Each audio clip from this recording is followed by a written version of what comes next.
too much, now I'm swallowed. Now I'm the fool while you're breaking rules. This is President of Argao, no? Sige, sample ha? Zip, zap, zoom. Ay. Zip, zap, zoom. Okay. So, ang makauna o tubag will get a point. Sige, sample. Sige, sample. I-add ninyo ang number ninyo with your fingers. Okay? I-add din sa inyong partner. Okay, klaro ba? So, pila man eh? Pila man eh? Okay, effective naman ang module. Okay, so face your partner. Okay, ready? I-sample. Zip, zap, zoom. Okay, so pinag-gets na instruction. So, magkuhanay mo add sa number ninyo o number sa inyong partner. Okay, another round. Zip, zap, zoom. Okay, next round. Zip, zap, zoom. Okay, give a peace bump to your partner. A good job, partner. And this time, find a new partner. A new from the other school. New partner. Let's retain hapon the 1 meter distance or meter paghapon ng half. Okay, 5, 4, 3. Okay, are you? Okay, kasi wala yung partner. Kung tulo mo, pwede na din tulo. So, higher challenge mo. So, i-add din yung tulo number nito. Ano yan? Okay. Marian, you can partner with Laika. Sama ni Laika, Marian. Okay. Kaya partner, ang cute full partner. Okay, ready? Zip, zap, zoom. Okay, next round, last two. Zip, zap, zoom. Okay, last one. Zip, zap, zoom. Okay, good job. So before you sit down, make sure that you give a fist bump to at least 5 people. Go! 5 people.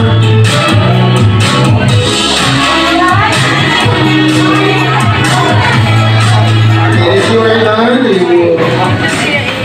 Wow. How are you now? So, pasabot na ko din ang fist. The topic is all about how to lead your shift. The servant leadership way. So for this time, I will be your Kuya Chad. Can you please call me Kuya Chad? Hi, Kuya Chad. So I can relate with you because I was a former SSG president in Argao National High School. And the reason why I choose to be in Rafi for almost 9 years is because I want to serve back DepEd. I'm a proud product of public school. I graduated to public school. And my guardian mother, who happened to be my mama na ko, because adopted man ko, is a public school teacher, a retired public school teacher. And that's the reason why every time I also train school heads and teachers, I see my mom. And this time, facing you, I feel so energized because it's, again, my way back to my mission, that I want to serve up leaders like you. Time will come, maybe ka mo, ulo pa mo, but time will come, you will not know that maybe ka mo na resource speaker sunod. As a lawyer, as a school head, as a president, chapel, or I don't know. But meaning I invest a lot. And I see a lot of value in young people. So now, next please. So welcome on board. So for this session, I want you to come as you are. I don't want to expect much from you that you should be the president, you should be the vice president, because sometimes pressure belittles people. Pressures not in a good way sometimes question your word. But this time, as Kuya Chad, I welcome you as you are. Because for sure, whether there is pressure is not, you are already enough. You can do something different from any other people. Are you with me? Are you listening? So come as you are. Don't talk to me na president ko Kuya Chad or vice president ko. No, just come as you are. Because for sure that leadership in you will naturally come out. And if it's natural, it's more powerful. Again, so sa mong point, kung natural na nigawas ang leadership nyo, mas powerful mo. Ano? Laong mo na pugos. Kabukos the difference na pugos o bili. I was with SA before, and I'm dealing with 45 barangays. 40% or 80% of them na focus kay tungod kay anak ko. It's a different topic. Okay, welcome on board. Next, please. So, I would like to introduce myself. So, that's me. Filters ito na. But anyway, I love cooking and dancing, and I love, not love, but I still play Mobile Legends. So, that's an invitation that it doesn't mean that you're automatically bad. But, kung mabatay mo, epekto lang yung taong ko, no? Pag nalikamon na ako, but I don't frustrate myself, epekto ko, because my intention is not to be mythic, but just to find time just to chill. Yeah. And it's okay to chill, as long as you know what's your priority. Your limitations. And, wala pa rin sir. My favorite anime character, I love Asta. Yes, I love so much spending quality time. You know, again, I'm an adopted son, so lahi ang value ng for family. And I love books, and that's the reason why I have something for you later, for those who want to add. And I was with SSG and SK, and I'm right now working with Rafi naman ang Moities Foundation. And I'm a financial advisor because I believe that all of us can be millionaire, including teachers. Yay! And certified transformational coach, just this last month, and then I love coaching and organizational development. So that's about me, but it's not about me, but it's not about you. So it's my way to introduce myself to you. It won't take me a chance to get you. So with the limited time, I'll maximize the topic. Okay, next please, sir. So the topic is all about leadership. Can you repeat the word, please? Leadership. Every time you're asked to decide, every time you're asked to shift, may tigmatan ninyo, sa kanoon ninyo, sa suoton ninyo. That's the minor decision thing that you need to do. But the higher decision thing to do is, muli ba ko? Mo-serve ba ko ron? Mo-attend ba ko klase? Mo-module ba ko? Manuhon na ko sa module? Mamapit ko sa mga kaugan ako? So every time you're asked to make a decision, but this time, hopefully, after this 1 hour session, is we're able to think na dito, no? What choices should I need to do now? Na different, masarap ko yung choice na buhatin ako. Hindi, apoy na ko, sige, tulog yung ano yun, wala na, sige lang pumasok, sige lang pamukya. I don't know what story you have, but maybe starting now, I would like to disturb you in a good way. What other choice can you do now that might be best or good for you? Meaning, ang pag-build Mobile Legends for the longest time, will that help you? Ang kanang I don't know, tagay din mo ba dali, or, I don't know, or, nagkakatawa kang sakpan mo. Okay, so I don't know what decision you need to make, but the point here is, hopefully starting now, you rethink. Say rethink. Rethink. Say rethink. Rethink the way we decide, the way we make decision. And hopefully it will be leadership, the leadership way. The servant leadership way. Next, sir. It's all about mindset. I'm not asking you to change automatically. Na, igawa sa session kayo, masarap na mo. Ngayon mo na mo kuhaan, bayad po mo santos mo. My point here is to challenge your mindset. Because everything starts there. Everything starts there in your mindset. Meaning, for example, if you believe that, ay, ani naman ko. Eh, kung papa na mo inani, kung lulus yung anak na sa akin, ani mo. If that's your mindset, then you are right. But if we challenge our mindset na dito, possible na ito. Possible na ito different. Possible na ani sa ito. Possible na hindi ko para sa kong angkol. Possible na pwede ko ani. So if we try to think differently about our mindset and challenge it, possibly we can do leadership. So now, I'll share to you 4 important words that way for us to leadership. How many words? 4. Let's start now. Okay, the first word is all about, objective ko na excited ako. So for us to be guided, okay, we'll have our 3 points done. We'll define servant leadership. Number 2 is to identify ways to leadership and practice growth body. So growth body, muna ito ang pinaka-end karon na you will find someone who can be your growth body, but later naman siya. Okay, let's now start our definition of servant leadership. Can you please read the first bullet? Can you please tap the person to your left in a servant first? Tap the person to your left in a servant first.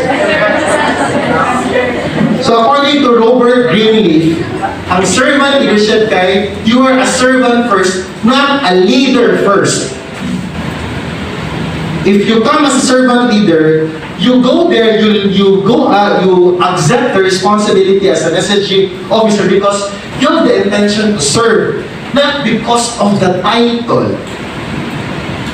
Not because of the title. And that's, I've been with DepEd for almost 10 years. And I experienced a lot of leaders in the region, the national, na, but there are also some people who are stuck in their titles.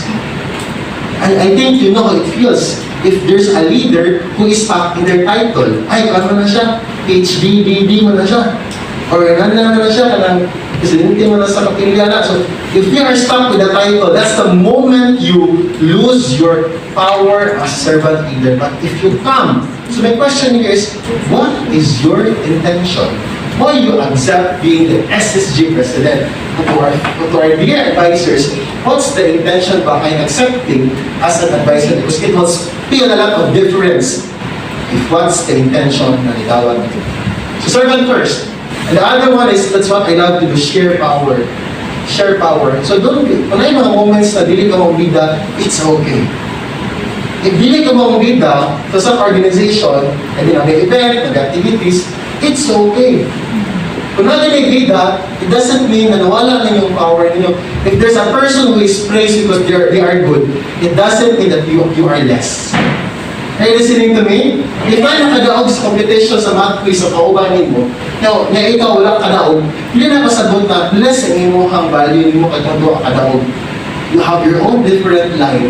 And as a leader, we need to acknowledge that every member, every people that we're dealing, student that we're dealing with, they have their own light. And our goal is to allow that light to shine on them. Not only you, not only about you. So shares power. And lastly, ang Gagawani focuses primarily on the growth and well-being. So how do you ensure that your leaders will grow? So that's the basic concept of servant leadership in a nutshell. No? But napatay more time matana, but for the limited time, ano siya. So now, let's go directly to the first way to leadership. What's the first way? Awareness. Awareness. Can you please stop the person to your right? Na, awareness. Awareness. Okay. So what is this awareness all about? Okay. Before I go to the next one, sir, there are two, let's back one, sir. There are two kinds of awareness. Kasi nakita ninyo, kasi nabatayan ninyo, na ay mirror of reflection, sa mga yun? Na window, okay. Not only awareness na window ang iyang approach, sama na siya, muatan kayo ng training, dapat guys, sipuan ang mga appeal dili, hindi mo ito kamaong resolution making.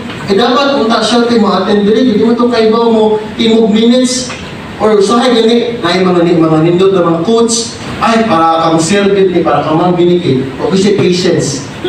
Muatan ng training, sometimes our thinking kayo, ay, para sa uban man eh, di man ko inaan eh. Para matali sa kumaistro at maistra na ko na sige lang pangasaba. But that's the not so full way of awareness kay window man siya. But the challenge now is the concept of mirror. Meaning we ask ourselves, na-practice ba na ko ni? Nakabalin na ko? Hinani ba ko? Is this what's happening in my thoughts? In my mind? So we honestly assess what's going on in you. Because the transformation will start if we are aware. Transformation starts when we are aware. So paano ka aware mo na? Sige mo kalit. Really good. You already solved 50% of your problem. Anong di mo musturya? Very good. You are aware that you have challenge on confidence. Meaning you already solved 50% of that problem. Because again, you are aware. And the challenge here is be honestly aware. Brutally honest about yourselves. Because again, that's the start of your transformation. Next, please, here, there are areas we need to consider about awareness. Are you ready? Okay. First one. Can you please read? Because? So the question now is, are you aware of your strength? Are you good in... Are you good in dancing? You can be. Are you good in what? Are you good in writing? Are you good in painting? So start with that one. I started my leadership journey when I joined the Performing Arts Guild. Magsasayo na lang ako, pero hindi naman ko nakafeel of confidence. So I started with my strength. And for sure, you have your own strength. And that's the place of your success. Kaya mga aso na uban, isa na ilan yun na best basketball player of all times. Michael Jordan. Pag kay Bobo kasi Michael Jordan, nag-baseball siya. Pag wala siya, nisikat. Wala mo siya sa strength. Next one. Can you please read? Do you have your weakness? And what's that? That's the birthplace of your humility. And I don't know what career you have, what level you have right now, but we all have weakness. And it doesn't mean that you need to focus on that, but you need to befriend it. Because that's again the birthplace of our humility. And lastly, do you have pain? Lead. Be aware of your truth. I have a message for you. You are not your strength. You are not your weakness. You are not your pain. You are not your past. You are not even your family. You are you. There is value, there is worth in you that's unconditional. Are you listening to me? And regardless of what's happening in you, importante gani, are you listening to me guys? Importante gani ilamlam as a leader.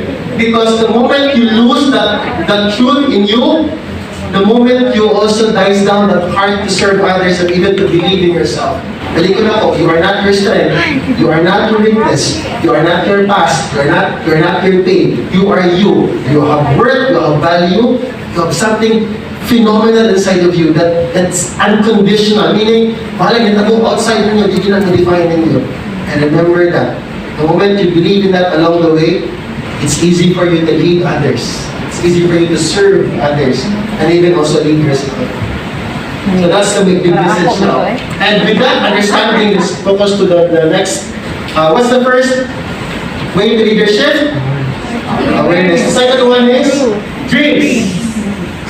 Do you have dream? Yes. Are you sure? Do you believe in your dream? Yes. Actually, ngayon daw na wala dito yung tao na tapulan. Wala yung tao na tapulan. It just so happened that these people na labeled as tapulan, they are not in touch with their dreams. At some point, napulyon ka, hibog ka, laayan ka, and it's normal. If you happen to experience that, congratulations, you're a human being, tao nilay ka. But the point here is, if whatever happens emotionally, you are not your emotions. You are not your emotions. You are your truth. So going back to your dream gives you a healthy pressure to believe in your truth. Dream will give you that healthy pressure to know your truth. What do I mean by that? For example, my dream is to become an transformational coach. Wala akong goal. May coach akong goal na ako. May ito, pang 109,000 na sa bayad na just to get that certification. I love org development. I love to study in a certain school para makakuha na ako na. It gives me pressure because number one, I don't have that money yet. It gives me a pressure to think ways of how can I earn that. And the moment I also go back to my goal as an OD o pagka-coach na ako, it gives me more reason to do what is right even if I'm alone. Even if ako lang ko sa amin, come out to go mo, take mo, learn sa pagalit because my goal is to become a coach. There are times I dwindle and wala kong gana, it's normal, but I always go back to my goal. Why? Because I imagine people I want to serve. So imagine if I'm competent as a coach, I'm competent as a leader, I can serve more people. So that's the value of dream. Maybe